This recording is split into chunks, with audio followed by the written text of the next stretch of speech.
বেড়াতে পছন্দ করে এমন লোকের সংখ্যা অনেক বেশি। বাংলাদেশের সবচেয়ে জনপ্রিয় সমুদ্র সৈকত কক্সবাজার, তাই বেড়ানোর প্রথম পছন্দ সকলেরই কক্সবাজার। ছোটবেলা হতেই বেড়ানো আমার নেশা।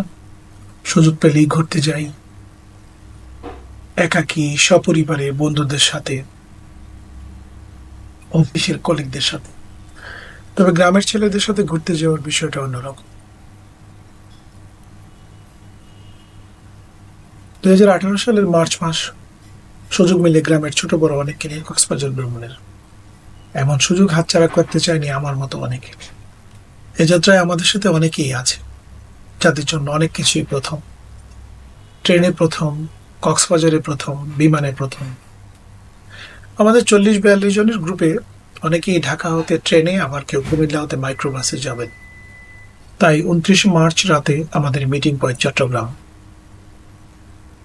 আমরা যারা ঢাকা থেকে যাব তারা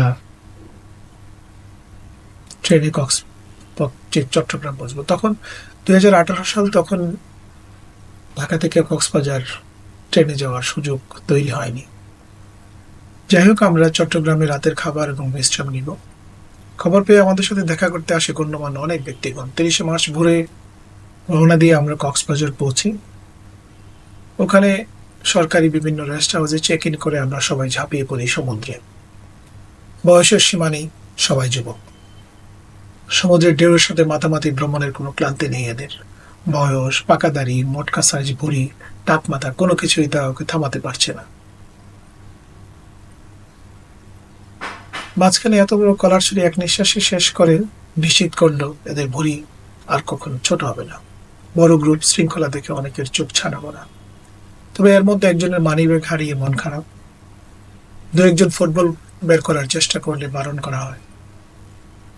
কক্সবাজারের বিচ এমনিতেই ভিড়, তার উপর কেউ যদি ফুটবল বের করে তা অত্যন্ত বিরক্তির কারণ হয়ে দাঁড়ায়। তাদেরকে আশ্বস্ত করি, কাল সকালে বিচ ফুটবল ম্যাচ হবে হিমছড়ি বিচে। এর মধ্যে প্রফেশনাল ক্যামেরাম্যান লোকজনকে মদন বানাচ্ছে। কত রকমের পোজ দিয়ে বিল এড়ানো বাড়ানোর ফাঁদে পা দিল আমাদের লোকজন। সমুদ্র স্নান শেষে কক্সবাজারের নিরিবিলিতে দুপুরের খাবার খেয়ে সময়ের আগেই ইনানে যাওয়ার জন্য সবাই রেডি। বিকেলে ভাটার সময় হিসাব করে আমরা সবাই মিলে চলে যাই ইনানি বিচে। পাথুরে বিচ, বিকালের সোনালি রোদ সবাইকে মন্ত্রমুগ্ধের মতো আচ্ছন্ন করে। সবাই ফটোশুটে ব্যস্ত। কেউ সূর্যকে তালুবন্দী করছে, কেউ আবার তাকে খেয়ে ফেলার চেষ্টাও করছে। আমাদের সাথে দু একজন মেহমান যোগ দেন। ইনানি হতে ফেরার পথে রাতের খাবার শেষ করে সবাই আরামের ঘুম, কারণ পরদিন সকালেই ফুটবল টুর্নামেন্ট। 31 তারিখ সকালে সূর্য ওঠার অনেক আগেই ফুটবলের প্লেয়ার রেডি। প্রথমে হালকা ওয়ার্ম আপের গুরুত্ব এবং ইনজুরির বিষয়ে সবাইকে সতর্ক করা হয়। অতি আনন্দে আমরা যাতে অ্যাম্বুলেন্সে করে বাড়ি না ফিরি। ভাটা হিমছড়ির পাশের সৈকত বিশাল ফুটবল খেলার মাঠে পরিণত হয়েছে। পরিষ্কার নুড়িবিহীন একটি বিচে শুরু হয় আমাদের ফুটবল খেলা। অপেশাদার খেলোয়াড়দের চমৎকার খেলা আশেপাশের অনেকেই উপভোগ করে। খেলার মাঝে অনেকে হাঁপিয়ে ওঠে। খেলার শেষ দিকে জোয়ারের আনাগোনা শুরু হলে পানিতে হ্যান্ডবল খেলার সুযোগ হাতছাড়া করেনি কেউ।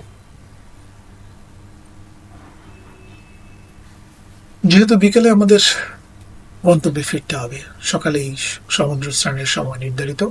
দুপুরে ওপেন টাইম, যার যা ইচ্ছা। কেউ সুটকি কিনবেন, কেউ গিফট কিনবেন, চকলেট, নানান দ্রব্যাদি কেনাকাটা শেষ করে স্থানীয় রেস্তোরাঁয় খাওয়া দাওয়া শেষে আগের মতো চট্টগ্রামে আমাদের ফেয়ারওয়েল পয়েন্ট কর্ণফুলী ব্রিজে ছবি উঠিয়ে মুরব্বীর দোয়া শেষে কেউ কুমিল্লায়, আমরা চট্টগ্রাম শাহ আমানত বিমানবন্দর হতে বাংলাদেশ বিমানে করে ঢাকায় ফিরি। গ্রুপ ট্যুরের খরচ সম্মিলিতভাবে বহন করি। খাবারের উচ্ছিষ্ট প্লাস্টিক যেখানে সেখানে না ফেলার বিষয়ে সবাই সতর্ক ছিল। খাবারের বিষয়ে যথেষ্ট সতর্কতা অবলম্বন করা হয়। পরিমিত আহারের বিষয়টি নিশ্চিত করা হয়। সবাই সুস্থভাবে ভ্রমণ শেষে গন্তব্যে পৌঁছানোতে উপরওয়ালার কাছে আমরা কৃতজ্ঞতা পোষণ করি। আবারও দেখা হবে অন্য কোনো গন্তব্যে। ধন্যবাদ।